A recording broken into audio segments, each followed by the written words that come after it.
could tell me your name and the name of your film, going around in a circle, and the question would be, I was so struck by all your music choices. I was just wondering, what did you choose?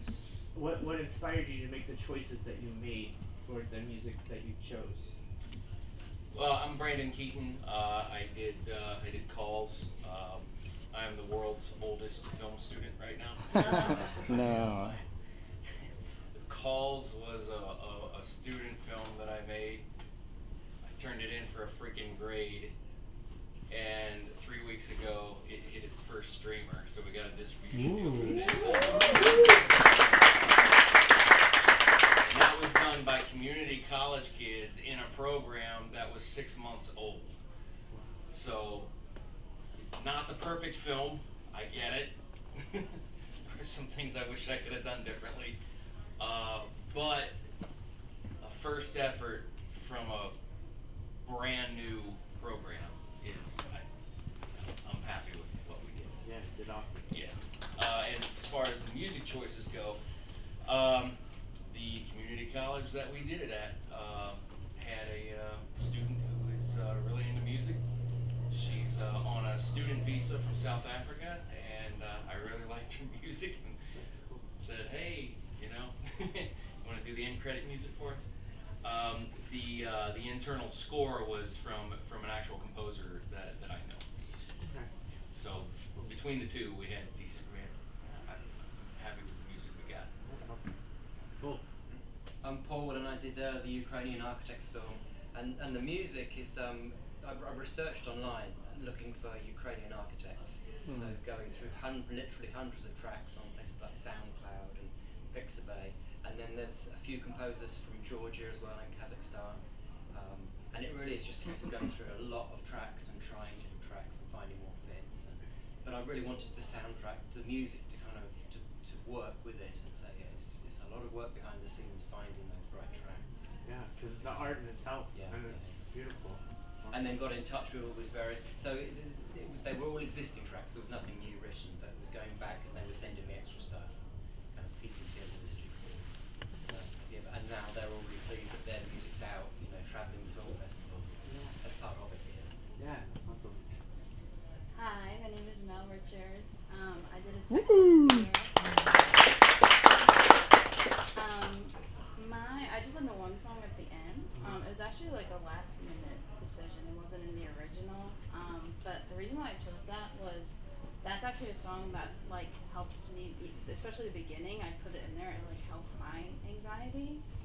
So I thought it was very fitting for like a film about fear. Like they're kind of overcoming it at the end. So I threw that in there. Yeah. Yeah.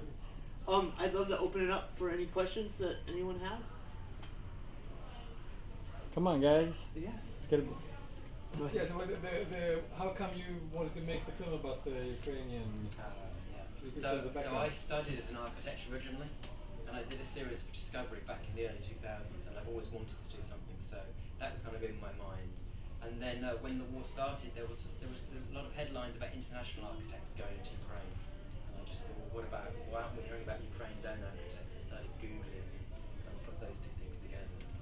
I had kind of back knowledge to know I could go and do it and find the right people. I went on a recce, and then before you know it, you're kind of making the film. You start filming a couple of people, and then you're doing it. So for how long did you work? About 18 months worth of filming, 9 trips over 18 months. Wow. Because it's hard to get hold of people because they're busy in a war, you know. So even though it's a lot of trips, I wouldn't actually get much done each time because you've got to track people down and get their time. You add another little bit to the film. So the situation must have changed during those 18 hours. Or 18 months. Yeah, more and more destruction. Yeah, but it's just been a stalemate the whole time. So people dying and more destruction, but nothing really much changing. Wow. Yeah.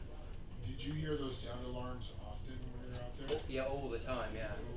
And that's part of the experience really, is they get used to it and I got used to it very quickly.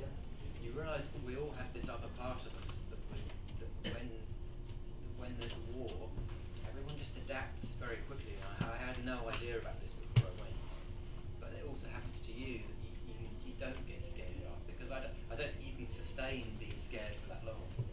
Your body just adjusts. Yeah, for you. How did you came across this cool idea to simulate your fears into text message that you talk with yourself into text message? Yeah, so I struggle with OCD, so my idea was kind of, I wanted to make a film about OCD in a way that maybe people who don't have it can understand it. So I was like trying to think of a modern day thing. And I know like when I get a bunch of texts like spamming me, I get like stressed out and overwhelmed. And I realized that it's like, with my intrusive thoughts, they're very similar because it's like, I can't control when I get a text, I can't control what it says, but I can control how I respond to it. I can either let it consume me, or I can just try to, so, yeah, I mean, everybody's on their phone, so I figured in that way it was relatable. But yeah, it was just kind of, and I wanted to show like two people dealing with two different sort of themes of it, because not every theme is the same.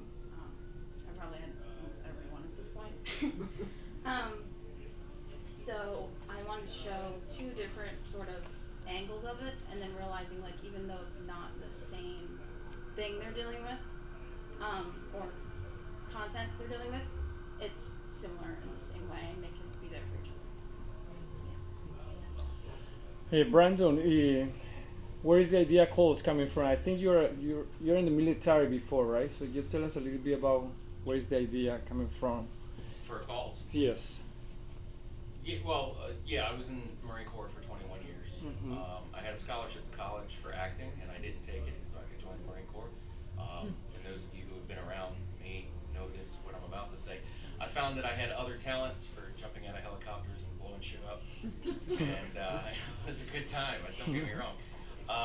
And then I got out. I owned a small business for 10 years, and found myself doing my own commercials for my business. And I thought, man, I'm still pretty decent at this. I wonder what would happen if I actually tried. 3 months later, I was the Scott's lawn care guy. So you never know. And then a couple months after that, I was like, yeah, maybe I should go to school for this shit. And because I had benefits left over from the military, thank you taxpayer, I thought, I'll go to school and learn how to do this, and that's what we're doing. What was the second part to your question? Calls. Where you decided to? I just love the Sixth Sense, and I was just trying to recreate that reveal, and I don't know if I did it, but I love ghost stories. I love police procedurals, and somehow they got mixed up in my head. Nice. Paul. I think I've seen you play a Santa before too, if I remember correctly. This last season. Come on. Yes. What was that for? Yes, I was in a commercial for King Palm, and if you know what King Palm is, it's a pot company. So I was a pot smoking Santa. Thank you, Brittany, for bringing that one up. Yes, every season I tend to play Santa for some reason. I don't know how that happens. Cool. Does anyone have any more questions? I do. Yeah. I came in late, but is your film somewhere out there where we can watch it? Because I wasn't able to catch It hit its first streamer 3 weeks ago. It's on FearPix. Okay, I'll check. I'll definitely check it out. TV. You can see it. And All Rights. RITES. Oh, Yeah. really? Well, I didn't know that one. I have to get with my distributor. Hey, what the heck? Paul, where is your film standing right now? Are you working in distribution? Where are you standing? So it's going to go on to Film Hub in Gotcha. about Good. 6 weeks. Yeah, so that's all good. I've got a couple more festivals. One in Holland, one in Budapest, and then once they're done, it'll be going online. Yeah, kind of. Yeah, but you've been traveling all over the world. I follow you, and you've been everywhere. 53 festivals now. So. Wow.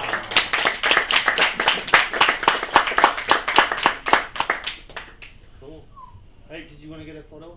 Yes, thanks. You're welcome. So everybody, round of applause for this amazing filmmakers.